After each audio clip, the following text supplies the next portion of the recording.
आज के इस वीडियो में हम समझेंगे प्रश्नावली 2.2 को। अगर आप इस चैनल पर नए हैं तो चैनल को जरूर सब्सक्राइब करें। इनका पहला प्रश्न है, यदि किसी संख्या के आधे में से 1/4 घटाया जाए तो 1/8 प्राप्त होता है, संख्या ज्ञात कीजिए। तो चलिए हम समझते हैं पहला नंबर प्रश्न को। पहला प्रश्न कुछ इस प्रकार से दिया है, जिसमें कह रहा है किसी संख्या के आधे में से, यानी संख्या हमारा नहीं है तो हम मानेंगे संख्या बराबर x। क्या मानेंगे? संख्या बराबर हम मानेंगे x। अब चलते हैं प्रश्न में। प्रश्न में हमारा कह रहा है संख्या के आधे में से। तो संख्या का आधा हमारा संख्या हमारा x है, तो x का आधा क्या हो जाएगा? x का आधा करेंगे तो यह हो जाएगा x/2। आगे कर रहा आधे में से 1/4 घटाया जाए, यानी क्या x/2 में 1/4 क्या कराया जाए? 1/4 घटाया जाए तो कह रहा 1/8 प्राप्त होता है। तो यह हमारा बन गया समीकरण। तो अब इससे चलिए हम लोग हल करते हैं। 1/4 हमारा किस में है? 1/4 हमारा किस में है? माइनस में है, और इधर आएगा तो एक किस में बदल जाएगा? यह बदल जाएगा हमारा प्लस में। तो चलिए इसे समझते हैं। तो यह हो जाएगा हमारा x/2 बराबर 1/8 प्लस 1/4, और यह हो जाएगा x/2 बराबर 8 4 का एलसीएम लेंगे तो यह हो जाएगा 8 8 एकम 8, यह हो जाएगा 4 दूने 8, यह हो जाएगा 2।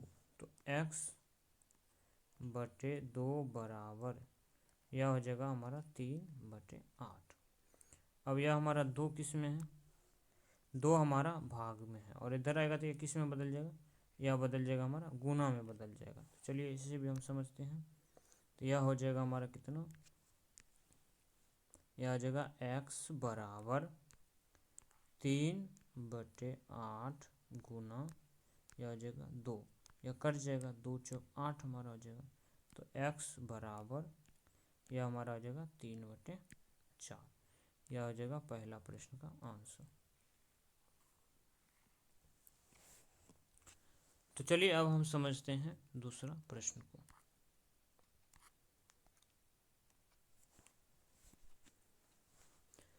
दूसरा प्रश्न है, यदि किसी आयत की लंबाई और चौड़ाई का अंतर 5 मीटर हो और परिमिति 110 मीटर हो तो लंबाई एवं चौड़ाई ज्ञात करें।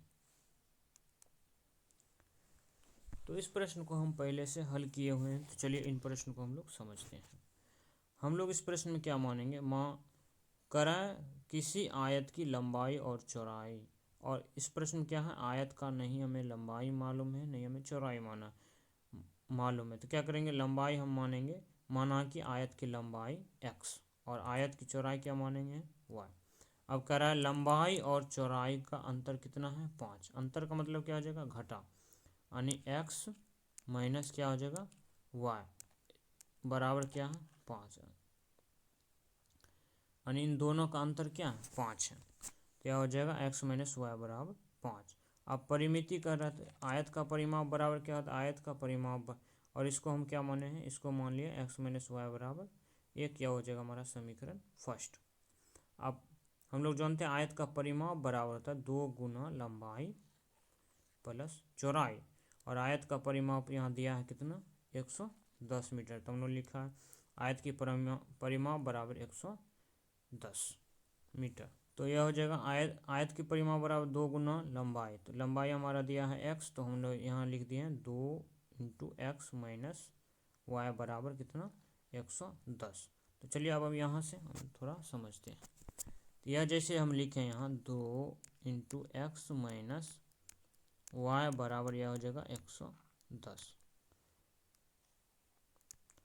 अब यह हमारा 2 किस में है? गुना में है, और इधर आएगा तो यह भाग में हो जाएगा, तो इसीलिए इसको लिखे हैं x, यह प्लस होगा x प्लस यह हो जाएगा y बराबर 110 बटे यह हो जाएगा 2। तो इसको हम लिखे हैं x प्लस वाई बराबर, यह हमारा कट जाएगा तो यह हमारा कितना आ जाएगा? 55, और इसको हम माने हैं समीकरण 2। इसको हम क्या माने, x प्लस वाई बराबर 55।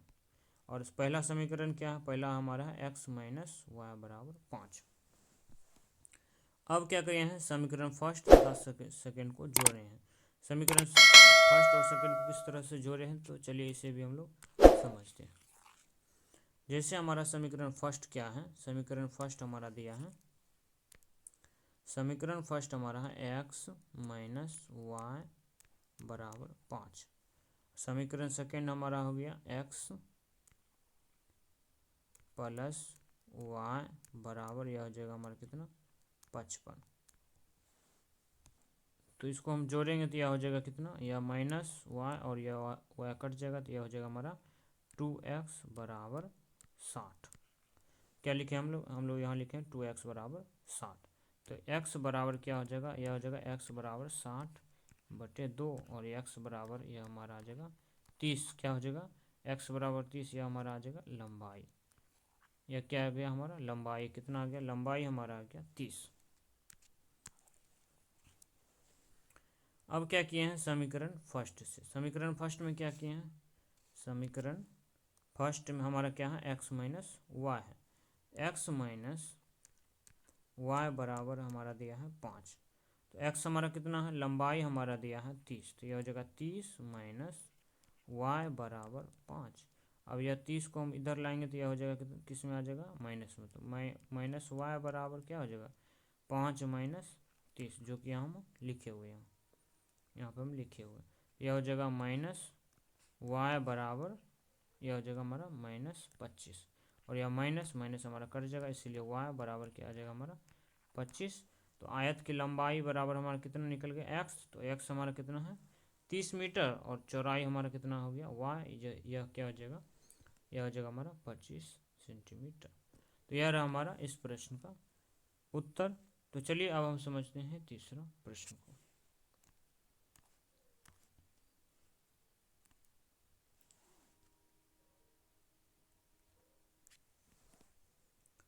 तीसरा प्रश्न बना दिया है, चीनी के मूल्य में 25% की वृद्धि होने पर अब 1 किलोग्राम चीनी का मूल्य 32 रुपया है। तो प्रारंभ में चीनी का मूल्य प्रति किलोग्राम क्या था। क्या पूछ रहा, प्रश्न पूछा प्रारंभ में चीनी का मूल्य प्रति किलोग्राम क्या था। तो हम लोग मानेंगे, माना कि प्रारंभ में चीनी का मूल्य क्या, x, क्योंकि हमें नहीं दिया तो हम क्या मानेंगे, माना कि प्रारंभ में चीनी का मूल्य हम लोग मानेंगे x। तो चलिए अब हम इस प्रश्न को आगे भी समझते हैं। यह हो जाएगा प्रारंभ में चीनी का मूल्य माने हैं x।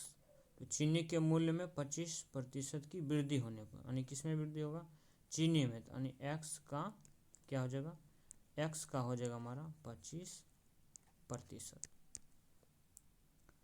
प्रारंभ में चीनी का मूल्य कितना हम माने हैं x। तो यह हो जाएगा x प्लस x का 25% बराबर कितना हो जाएगा, तो कुल चीनी का मूल्य कितना दिया है 32 रुपया। तो यह हो जाएगा हमारा 32।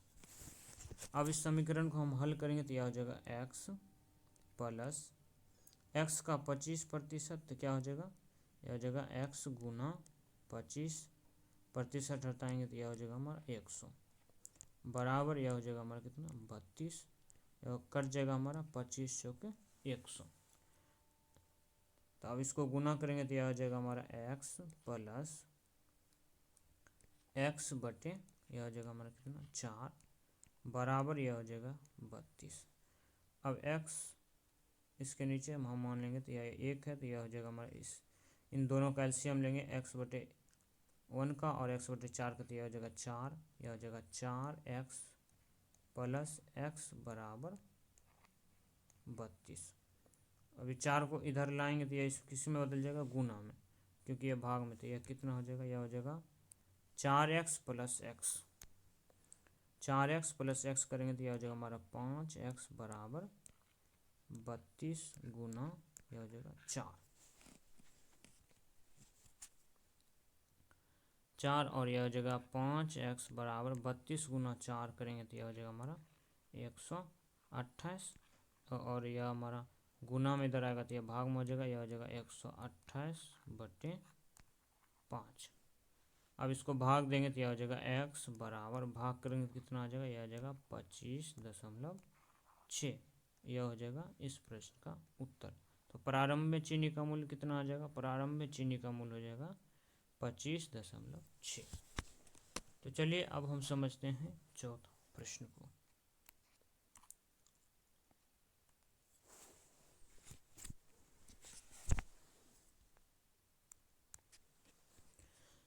चौथा प्रश्न हमारा दिया है, दो विभिन्न मूल्य वाली 35 कलमों का कुल मूल्य 60 रुपया है।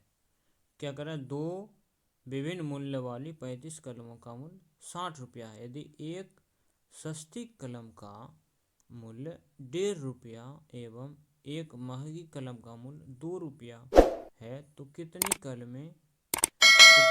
महंगी कलमें खरीदी गई। तो चलिए इन प्रश्नों को हम लोग समझते हैं। प्रश्न हमारा कह रहा है महंगी, तो कितनी महंगी कलमें खरीदी गई।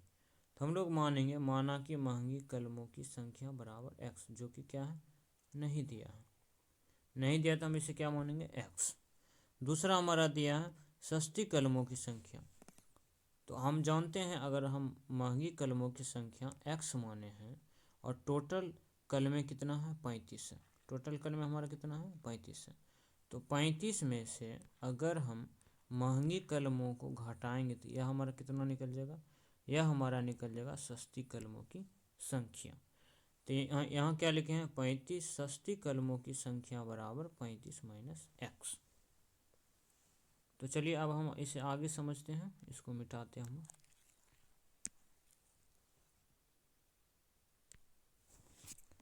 एक महंगी कलमों का मूल्य 2 रुपया, जो कि हमें क्या है, प्रश्न में दिया हुआ।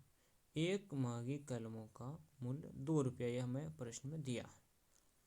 तो हम महंगी कलमों कितना माने, x माने हैं। तो x महंगी कलमों का मूल्य कितना हो जाएगा, 2 गुना x हो जाएगा। 2 गुना x बराबर क्या हो जाएगा, 2x। यानी महंगी कलमें का मूल्य कितना है, 2 रुपया, और महंगी कलमें है कितना, x हम इसे माने हैं, तो यह कितना हो जाएगा, यह हो जाएगा हमारा 2x। उसी प्रकार एक सस्ती कलमों का मूल्य 1.5 रुपया, जो कि हमें इस प्रश्न में दिया हुआ। तो हमें सस्ती कलमों की संख्या कितना मालूम है, हमें मालूम है सस्ती कलमों की संख्या कितना है, 35 माइनस x। यह हो जाएगा 35 माइनस x, सस्ती कलमों की संख्या बराबर कितना हो जाएगा, 35 माइनस x गुना कितना हो जाएगा, 1.5 रुपया। अब हम इन सबों को जोड़ेंगे, कितना, यह महंगी कलमों की संख्या और सस्ती कलमों की संख्या को जोड़ेंगे और कुल मूल्य कितना हमारा 60 है, उसको लिखेंगे। तो यह हो जाएगा 2x, क्या हो जाएगा, 2x हमारा हो जाएगा महंगी कलमों की संख्या, और 1.5 गुना 35 माइनस x, यह हो जाएगा हमारा सस्ती कलमों की संख्या, और यह हमारा हो जाएगा कुल मूल्य। तो चलिए अब इन प्रश्नों को हम लोग हल करते हैं।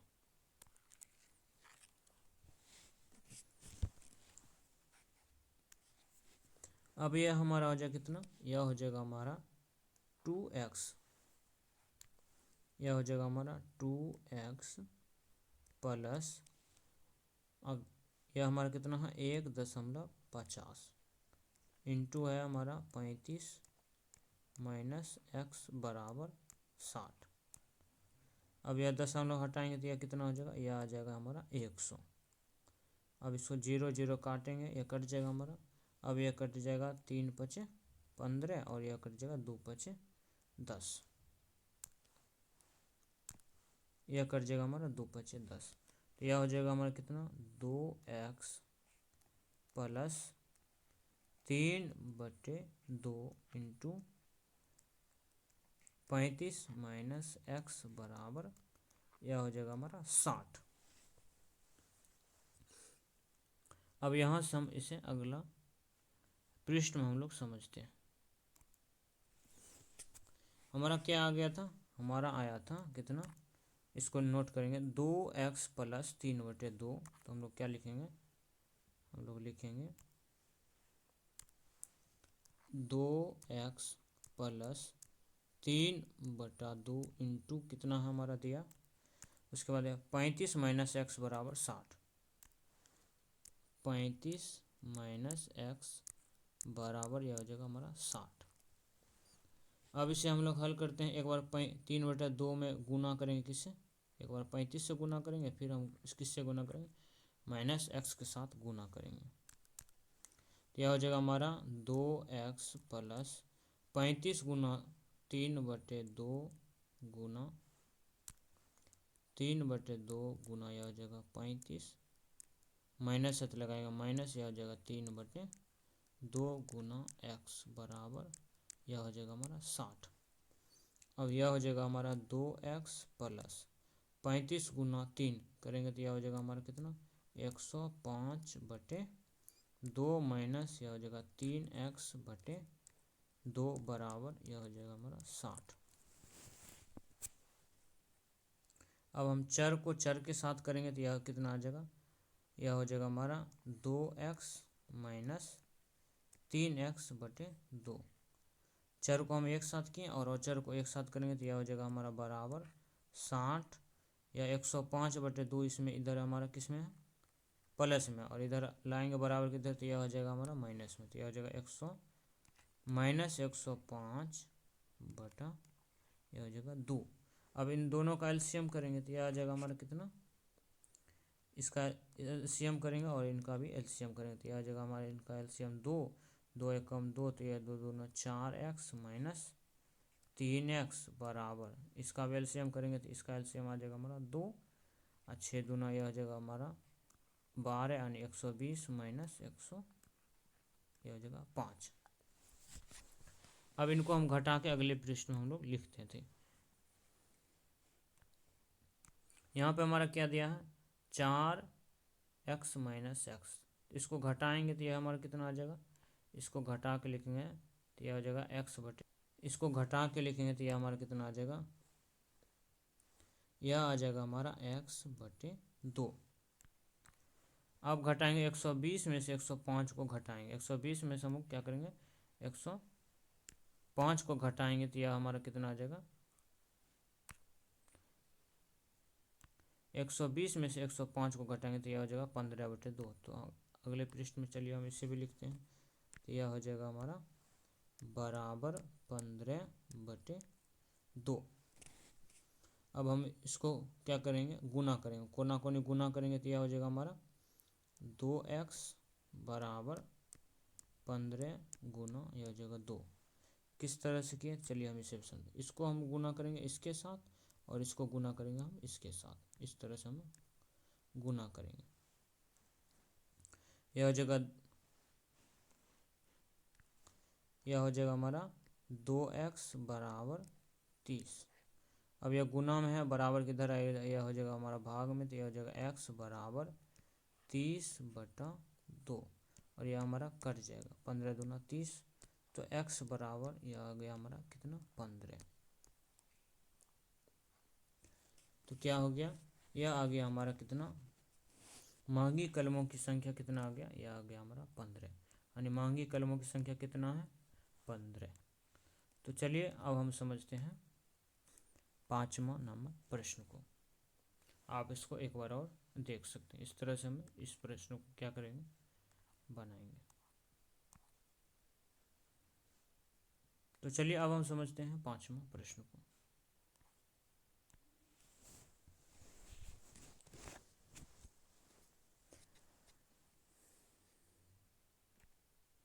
पांचवा प्रश्न हमारा है, एक त्रिभुज के तीनों कोण 2:3:5 के अनुपात में है, तो उनके तीनों कोण ज्ञात कीजिए। तो चलिए इन प्रश्नों को भी हम लोग समझते हैं। इस प्रश्न में क्या है, हमें अनुपात में दिया है, जैसे दिया है 2:3:5। हम इस प्रश्न में मानेंगे, माना कि चर बराबर हम मान लिए x, तो यह हो जाएगा हमारा कितना, माना कि चर बराबर x।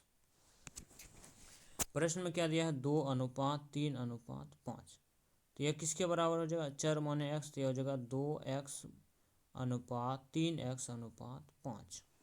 अब हम जानते हैं, अगर उनके तीनों कोण ज्ञात कीजिए, तो हम लोग जानते हैं त्रिभुज के तीनों कोणों का योग यानी आंतरिक कोणों का योग कितना होता है, 180 डिग्री होता है। तो यही हम लिखें, त्रिभुज के तीनों कोनों का योग कितना होता है 180 डिग्री। तो प्रश्नानुसार क्या करेंगे, इनको जोड़ेंगे तो यह हो जाएगा हमारा कितना 2x plus 3x plus 5x बराबर कितना हो जाएगा 180 डिग्री। 180 डिग्री तो यह 2x plus 3x plus 5x यह हो जाएगा 10x बराबर 180 डिग्री। और 10x बराबर क्या आ गया 10x बराबर आ गया 180 डिग्री। अब 10 हमारा गुना में इधर आएगा तो भाग में दिया जाएगा x बराबर 180 डिग्री बटा यह हो जाएगा 10, ये कट जाएगा हमारा कितना 18 बार। तो यहाँ हो जाएगा x बराबर कितना आ जाएगा, यह आ जाएगा 18 डिग्री, तो यह हो जाएगा 18 डिग्री। अब त्रिभुज के प्रथम कोण माने हैं कितना 2x, तो 18 x का वैल्यू कितना 18, तो 18 गुना 2 करेंगे तो यह आ जाएगा हमारा 36 डिग्री। तो त्रिभुज का प्रथम कोण कितना आ गया 36 डिग्री। उसी प्रकार त्रिभुज के दूसरा कोण यानी आ गया 3x, तो यह हो जाएगा 18 गुना 3, यह हो जाएगा हमारा 54। त्रिभुज के तीसरा कोण हमारा कितना आ जाएगा 5x बराबर 18 गुना 5 करेंगे यह आ जाएगा हमारा 90 डिग्री। तो यह हो जाएगा हमारा 5वां प्रश्न का, यह तीनों हो जाएगा उत्तर। तो चलिए अब हम समझते हैं 6 नंबर प्रश्न को। 6 नंबर प्रश्न हमारा दिया है, बिल्लू के पास 1 रुपये 2 रुपये एवं 5 रुपये के कुल 160 सिक्के हैं जिनका कुल मूल्य 300 रुपया है। यदि 2 रुपये के सिक्कों की संख्या 5 रुपये के सिक्कों की संख्या के 3 गुनी हो तो उसके पास प्रत्येक प्रकार के कितने सिक्के हैं। तो चलिए हम इन प्रश्नों को समझते हैं। इन प्रश्न में दिया है कुल 160 सिक्के, कितना है 160 सिक्के। तो हम कुल सिक्के बराबर क्या लिखें, कुल सिक्के 160 और कुल मूल्य कितना दिया है, कुल मूल्य हमारा है 300 रुपया। तो हम किए हैं कुल मूल्य बराबर 300 रुपया। अब हम इस प्रश्न को समझते हैं। माना कि 1 रुपये की सिक्कों, इस प्रश्न में हम लोग समझते हैं जैसे दिया है 2 रुपये की सिक्कों की संख्या, क्या करें 2 रुपयों की सिक्कों की संख्या 5 रुपयों की सिक्कों की संख्या के 3 गुनी हो। आप इस लाइन को समझिए, कह 2 रुपये के सिक्कों की संख्या 5 रुपये, जैसे हमारा 5 रुपया 5 रुपये की सिक्कों की संख्या के 3 गुनी है, यानी 5 रुपये के सिक्कों की संख्या हम माने x जो नहीं दिया है। तो 2 रुपये की सिक्कों की संख्या कितना हो जाएगा, यह हमारा है 5 रुपये के सिक्कों के 3 गुनी, तो यह हमारा कितना आ जाएगा, यह हो जाएगा हमारा 3x। यहाँ पे हम क्या लिखे हैं 5 रुपये के सिक्कों की संख्या बराबर x जो कि हम माने हैं। तो अगर 5 रुपये की सिक्कों की संख्या x है तो 2 रुपये की सिक्कों की संख्या कितना होगा। प्रश्न हमारा कर 2 रुपये की सिक्कों की संख्या 5 रुपये की सिक्कों की संख्या से 3 गुनी है, यह हो जाएगा हमारा 2 रुपये के सिक्कों की संख्या बराबर क्या हो जाएगा, यह हो जाएगा हमारा 3x। अब इन दोनों को हम जोड़ेंगे तो यह हमारा कितना आ जाएगा, यह आ जाएगा हमारा 4x। 5 रुपये की सिक्कों की संख्या को और 2 रुपये की सिक्कों की संख्या को हम जोड़ेंगे तो यह हमारा कितना आ जाएगा, यह आ जाएगा हमारा 4x। तो कुल सिक्कों की संख्या हमारा कितना है, कुल सिक्कों की संख्या हमारा दिया है 160। कुल सिक्का में अगर 5 रुपये की सिक्का और 2 रुपये की सिक्का को हम घटाएंगे तो हमें क्या निकल जाएगा, हमें निकल जाएगा 1 रुपये की सिक्कों की संख्या। तो हम उसे लिखें कितना, उसे हम लोग इस तरह से लिखें 160 जो कि हमारा क्या है कुल सिक्का। कुल सिक्का में 5 रुपये की सिक्का और 2 रुपये की सिक्का को हम घटाएंगे तो यह हमारा कितना आ जाएगा 160 माइनस 4x। अगर इसमें हम घटाएंगे तो यह हमारा कितना निकल जाएगा, यह निकल जाएगा हमारा 1 रुपये की सिक्कों की संख्या हमारा निकल जाएगा। अब हम चलिए इन प्रश्न को समझते हैं।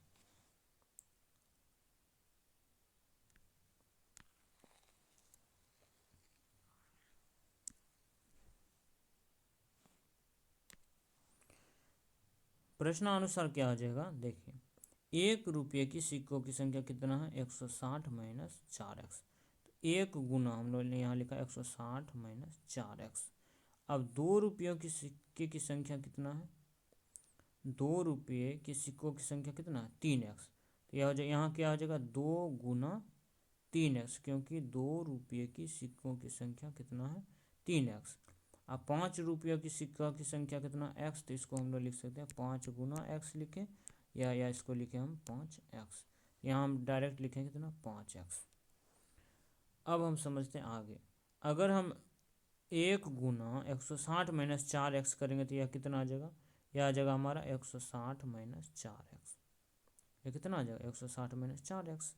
और 2 गुना 3x करेंगे तो यह हमारा कितना आ जाएगा? 6x आ जाएगा।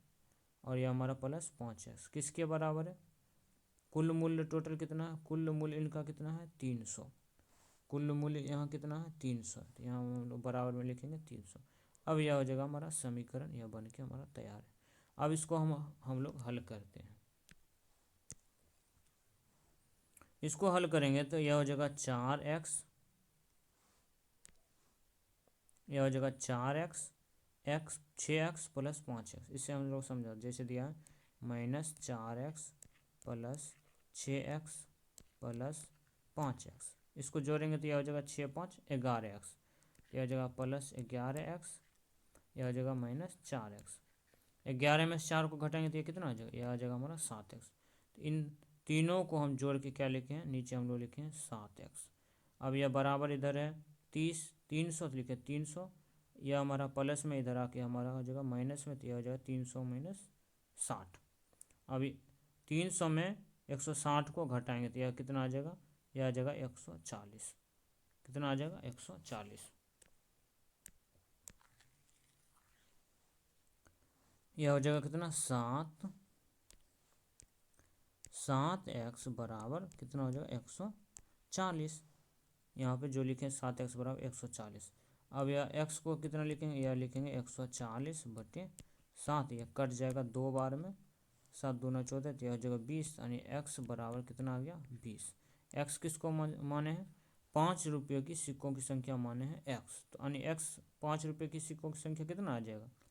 5 रुपये की सिक्कों की संख्या अगर माने हैं x, 5 रुपये की सिक्कों की संख्या हमारा आ जाएगा कितना? 20। यहाँ तो हमने लिखा है 5 रुपये की सिक्कों की संख्या बराबर x, तो यह हो जाएगा 20।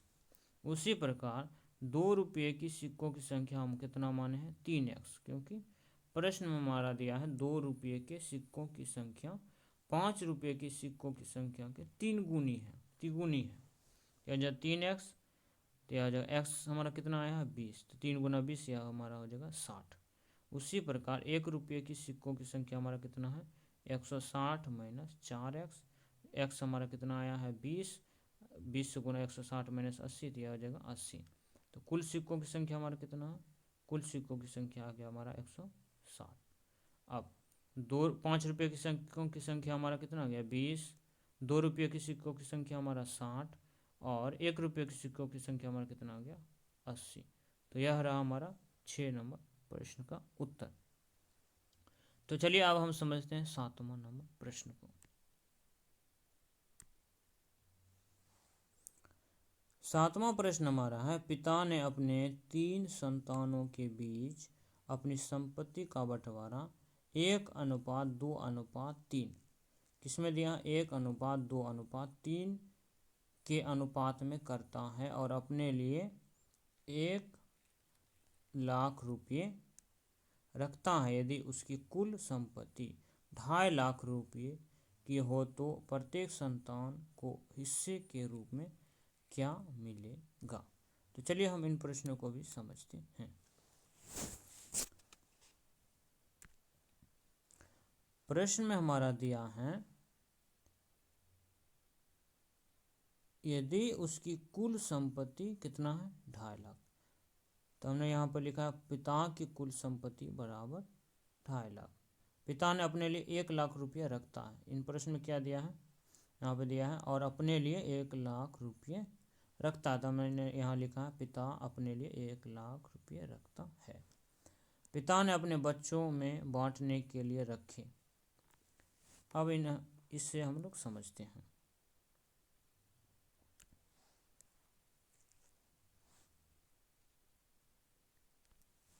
पिता के पास कुल संपत्ति कितना था, 2.5 लाख, 2.5। उसमें से 1 लाख रुपया क्या किया, ये रखा। तो ये 2.5 लाख में से अगर 1 लाख को घटाएंगे तो यह हमारा कितना आ जाएगा, यह आ जाएगा हमारा 1.5 लाख। तो पिता ने अपने बच्चों के बांटने के लिए कितना रुपया रखा, 1.5 लाख रुपया रखा, ना कि 2.5 लाख। तो 1.5 लाख में हम क्या करेंगे, 1.5 लाख में हम 3 भाग इसमें करेंगे। 1.5 लाख में कितना भाग करेंगे, 3 भाग हम करेंगे, जो कि क्या दिया है, अनुपात में दिया, 1:2:3 के रूप में। अब मानेंगे हम लोग, माने चर x चर माने है तो यह हो जाएगा 1:2:3 दिया है, तो यह हो जाएगा 1x प्लस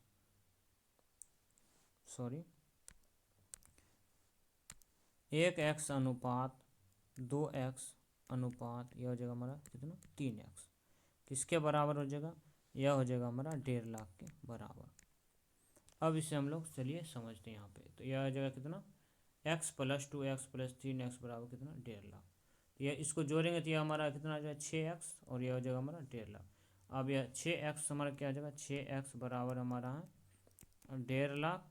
अब यह हमारा गुना में इधर जाएगा तो भाग में, तो यह हो जाएगा 1.5 लाख बटे कितना हो जाएगा, 6।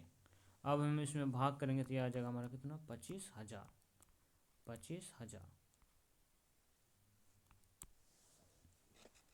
तो x बराबर हमारा क्या आ गया, x बराबर आ गया हमारा 25,000।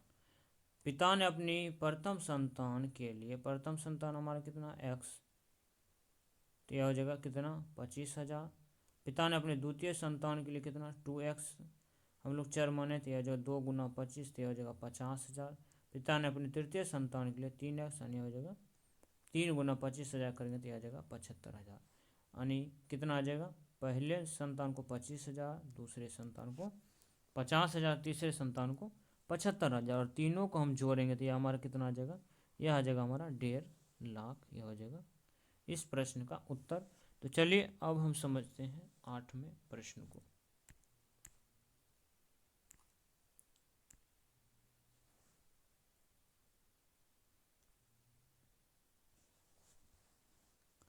आठवां प्रश्न है, 11 के लगातार 3 गुणजों का योग 231 है तो उन्हें ज्ञात कीजिए। क्या करा, 11 के लगातार 3 गुणजों का योग कितना, 231 है।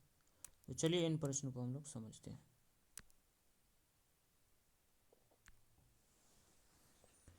तो इस प्रश्न में मानेंगे, माना कि 11 का पहला गुणज x, द्वितीय गुणज कितना मानेंगे, x + 1, तृतीय गुणज मानेंगे x + 2।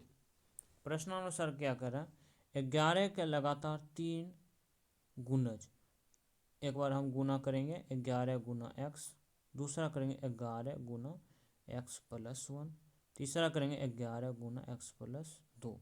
किसके योग के बराबर, योग तीनों गुणजों का योग कितना है, 231, तो यह हो जाएगा बराबर 231। 11 × x करेंगे तो यह हो जाएगा 11x प्लस, तो चलिए इस समीकरण को हम लोग समझते हैं। यह हो जाएगा कितना, 11 × x प्लस 11 इंटू कितना हो जाएगा, x + 1 प्लस हो जाएगा 11 इंटू x + 2 बराबर 231। यह हो जाएगा कितना, 11x प्लस 11 × x करेंगे तो यह भी हो जाएगा हमारा कितना, 11x, जो कि हम यहाँ पे लिखे हैं 11x। 11 को फिर 1 से गुना करेंगे तो यह हो जाएगा कितना, +11। फिर यहाँ पे करेंगे तो यह हो जाएगा हमारा 11x, 11 × 2 करेंगे तो यह हो जाएगा हमारा 22 बराबर 231, सॉरी यह हो जाएगा 231। अब हम इन्हें समझते हैं। तो यह हो जाएगा कितना, यह हो जाएगा 11x, और ये 11x, और ये 11x, कितना हो जाएगा 11 11, यह हो जाएगा 33x, और यह 11 और 22, यह हमारा प्लस कितना हो जाएगा 33 बराबर कितना हो जाएगा 231, जो कि हम यहाँ लिखे हैं 33x + 33 बराबर 231। अब 33 को 231 के इधर भेजेंगे तो हो जाएगा 33x बराबर 231 माइनस 33। 231 में से 33 को घटाएंगे तो यह हमारा कितना आ जाएगा, यह हो जाएगा 33x बराबर 198। अब भाग करेंगे तो यह हो जाएगा 33x बराबर 198 है, तो यह उधर जाएगा तो यह हो जाएगा x बराबर 198 बटे 33, यह कट जाएगा क्या बार 6 बार में, तो x बराबर हमारा कितना आ जाएगा, x बराबर आ जाएगा 6। अब पहला गुणज हमारा 11 का कितना आ जाएगा, 11 गुना 6 करेंगे तो यह हो जाएगा हमारा कितना 66। पहला गुणज हमारा हो जाएगा। दूसरा गुणज हमारा हो जाएगा 11 इंटू 11 प्लस 1 है, तो 11 में x कितना हमारा 6 है, तो यह हो जाएगा 6 1 7 हो जाएगा। 11 गुना 7 करेंगे तो यह हो जाएगा हमारा दूसरा गुना 77। उसी प्रकार 11 इंटू एक्स में प्लस 2 है, x का वैल्यू कितना है हमारा 6 है, यह हो जाएगा 11 इंटू 6 प्लस 2, 6 2 हमारा हो जाएगा 8, x 11 गुना 8 बराबर यह हो जाएगा 88।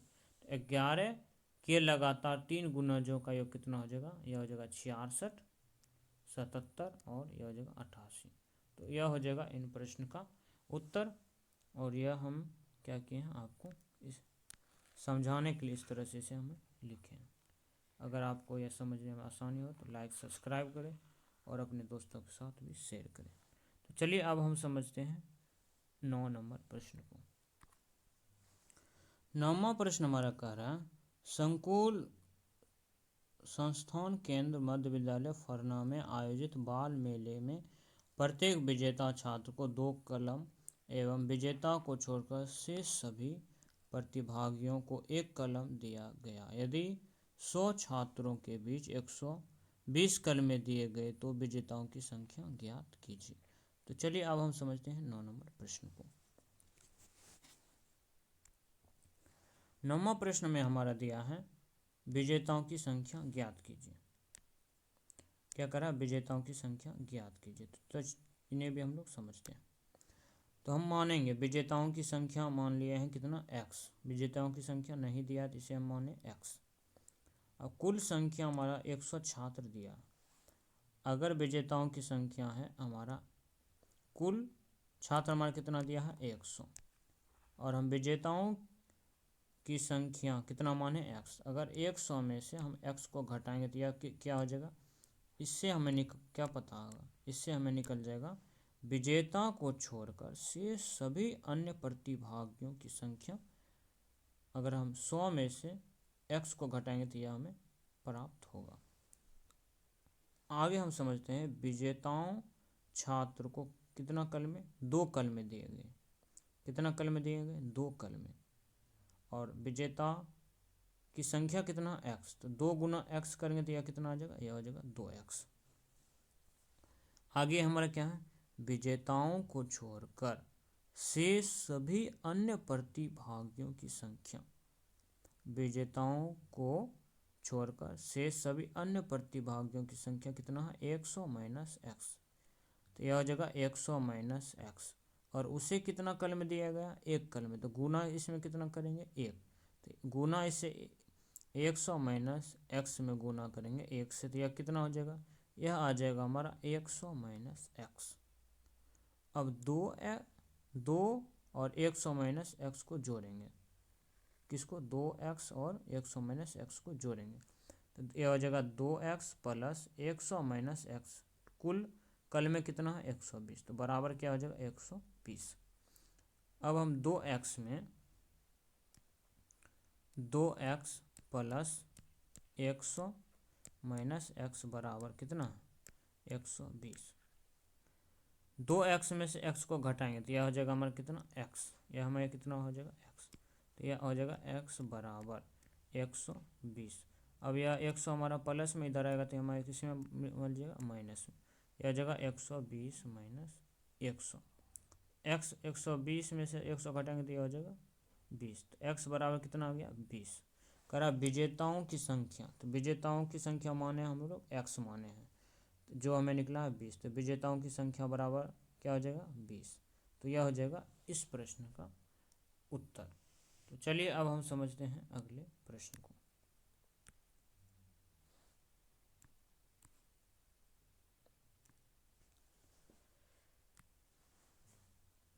10वां प्रश्न हमारा, रवि के पिता का वर्तमान उम्र रवि के वर्तमान उम्र के 3 गुने से 5 वर्ष अधिक है।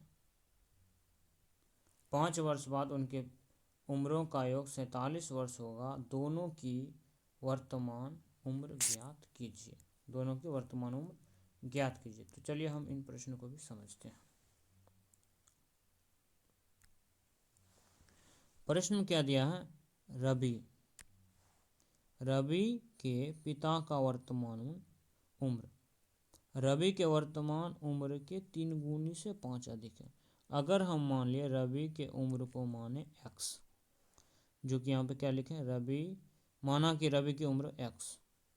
प्रश्न हमारा कह रहा है रवि के वर्तमान उम्र के 3 गुनी, तो यह हो जाएगा कितना, 3 गुना करेंगे तो यह हो जाएगा 3x। 3 गुनी से 5 वर्ष अधिक, 5 वर्ष अधिक है तो इसमें कितना जोड़ देंगे, इसको जोड़ देंगे 5। यह पिता की उम्र कितना आ जाएगा, पिता की उम्र हो जाएगा 3x + 5। अब प्रश्न से आगे करा 5 वर्ष अधिक, 5 वर्ष बाद, 5 वर्ष बाद क्या हो जाएगा, 5 वर्ष, अगर रवि का उम्र हमारा x है, रवि का उम्र क्या है x, तो 5 वर्ष बाद रवि का उम्र कितना आ जाएगा, रवि का उम्र अगर x है, 5 वर्ष के बाद यह हो जाएगा x + 5। उसके पिता का उम्र है हमारा है 3x + 5। इसका भी 5 वर्ष के बाद कितना हो जाएगा, यह हो जाएगा 5। तो इसको जोड़ेंगे तो यह हो जाएगा 3x + यह हो जाएगा 10। इनके पिता का उम्र हो जाएगा, यह हो जाएगा इनके पिता का उम्र कितना, 3x + 10, और यह हो जाएगा रवि की उम्र x + 5। अब इन दोनों को जोड़ेंगे और योग वर्ष कितना दिया है 47, तो यह हो जाएगा बराबर 47।